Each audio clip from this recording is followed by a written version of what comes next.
السلام علیکم ورحمۃ اللہ وبرکاتہ۔ معزز سامعین، 8 نومبر کی رات جیسے ہی اعلان ہوا کہ 1000 اور 500 کا نوٹ بند کر دیا جاتا ہے، لوگ عجیب دیوانگی کی حالت میں نظر آئے۔ کوئی ان نوٹوں کا ہار بنا رہا ہے، کوئی جانوروں کو کھلا رہا ہے، کوئی ردی کے ٹوکرے میں ڈال رہا ہے۔ ہم کو اس طرح کی اوچھی حرکتیں نہیں کرنا تھی، ہم کو سوچنا تھا کہ آخر اس کا مقصد کیا ہے، اس کے سنگین اور برے نتائج کیا ہیں۔ در حقیقت اس کے بہت ہی سنگین نتائج آنے والے ہیں۔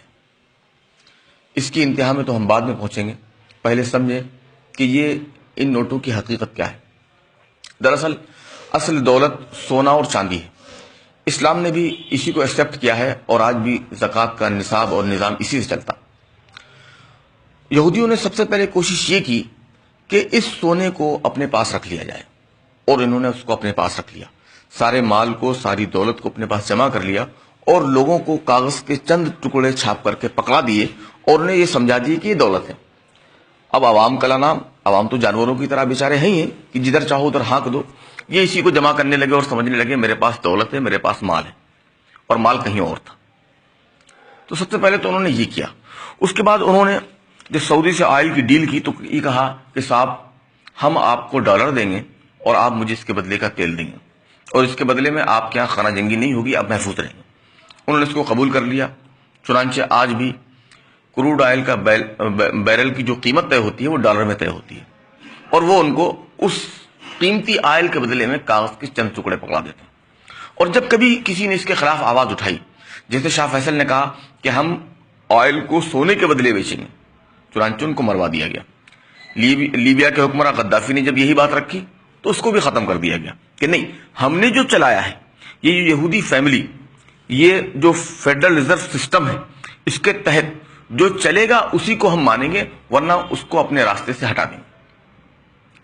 چنانچہ آج کاغذ ہم کو تھما دیا گیا کہ صاحب یہ آپ کا نوٹ ہے، اس سے آپ کو لین دین کرنا ہے۔ اب مسئلہ یہ ہے کہ جب ان کا خدا یعنی کہ دجال جب دنیا میں نکلے گا تو لوگوں کے پاس کاغذ ہوں گے، لوگ اس کو چلائیں گے، اس لیے اب کوشش یہ ہو رہی کہ لوگوں کو اس سے بھی محروم کر لیا جائے، اور جب وہ دجال کا ظہور ہو اور جب وہ نکل کر کے سامنے آئے تو ساری طاقت، ساری پاور، ساری قوت اس کے ہاتھ میں ہو، لوگ مجبور ہو جائیں اس کو خدا ماننے کے لیے۔ لہٰذا اب اس منی کو بھی بند کر دیا جائے۔ یہ 100 اور 500 اور 1000 کے نوٹ کا مسئلہ نہیں، اس سارے کاغذوں کو بند کرنے کا مسئلہ ہے کہ آپ کے ہاتھ میں ایک کارڈ تھما دیا جائے گا جس کے اندر آپ کے نوٹ نہیں ہوں گے بلکہ ویلیوز ہوں گی، بلکہ ڈیجٹس ہوں گے، نمبرز ہوں گے، وہ نمبر کے آپ مالک ہوں گے۔ آپ کو سیلری ملی 1 لاکھ، آپ گئے، آپ نے اپنی ضرورت کی چیزیں خریدی اور اپنے کارڈ کو سوائپ کیا اور وہ نمبر آپ سے مائنس ہو گئے۔ اب آپ کو یہ اچھا بتایا جائے گا کہ دیکھیے آپ چوری سے محفوظ ہیں، آپ دھوکے دھڑی سے محفوظ ہیں، آپ پوری طرح سے سیف ہیں۔ آپ سیف نہیں ہیں، آپ بالکل انسیف ہیں، بلکہ آپ پوری طرح سے غلام ہیں، کہ جب وہ چاہیں گے، جس وقت چاہیں گے، آپ کے کارڈ کو بلاک کر دیں گے اور آپ زیرو ہو جائیں گے، اور جب وہ چاہیں گے تو یہ کہیں گے کہ سرور آ گیا، سارا ڈاٹا 000۔ اب آدمی کہاں جائے گا، کیا خریدے گا، کیا بیچے گا؟ تو یہ حالات اور بھی برے ہونے والے ہیں، کیونکہ دجال کی آمد کا وقت نزدیک ہے۔ تقریباً جو اس کی نشانیاں رسول پاک صلی اللہ علیہ وسلم نے بتلائی تھی وہ پوری ہو چکی، اور کرائسس صرف پیسے کی، مال کی، دولت کی نہیں رہ جائے گی، کرائسس پانی کی بھی ہونے والی ہے، کرائسس کھانے کی بھی ہونے والی ہے، کرائسس ضرورت کی ہر چیز کی ہونے والی ہے۔ رسول پاک صلی اللہ علیہ وسلم نے فرمایا، جس کا مفہوم ہے کہ ہر نبی نے اپنی امت کو دجال کے فتنے سے ڈرایا، میں بھی تم کو اس کے فتنے سے ڈراتا ہوں، اور جب سے دنیا بنی ہے قیامت تک کا سب سے بڑا فتنہ یہ دجال ہے۔ رسول پاک صلی اللہ علیہ وسلم نے اس کی کچھ نشانیاں بتائیں، اس کی تفصیل میں نہیں جا رہا ہوں، صرف یہ بتانا چاہ رہا ہوں کہ جب ہمارے آقا جناب احمد مصطفیٰ محمد مصطفیٰ صلی اللہ علیہ وسلم نے دجال کے فتنے سے ڈرایا تو اس سے بچنے کے طریقے بھی بتلائے۔ اس کے طریقے کیا ہیں کہ ہم روزانہ سورہ کہف کا پہلا رکوع یا آخری رکوع پڑھ لیا کریں۔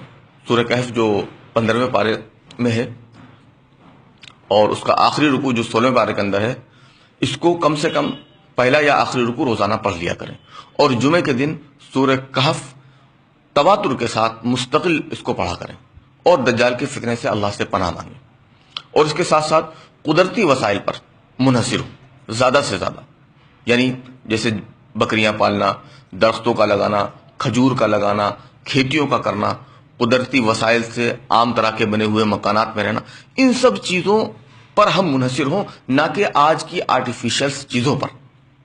پہلی چیز تو یہ. دوسری یہ کہ ہم اپنے ایسٹس کو، اپنی دولت کو سونا کی شکل میں رکھیں.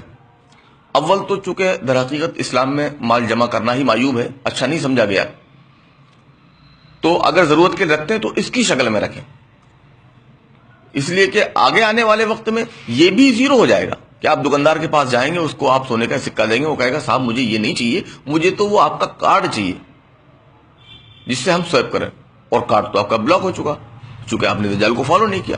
اس لیے حالات اور بھی خراب ہونے والے ہیں.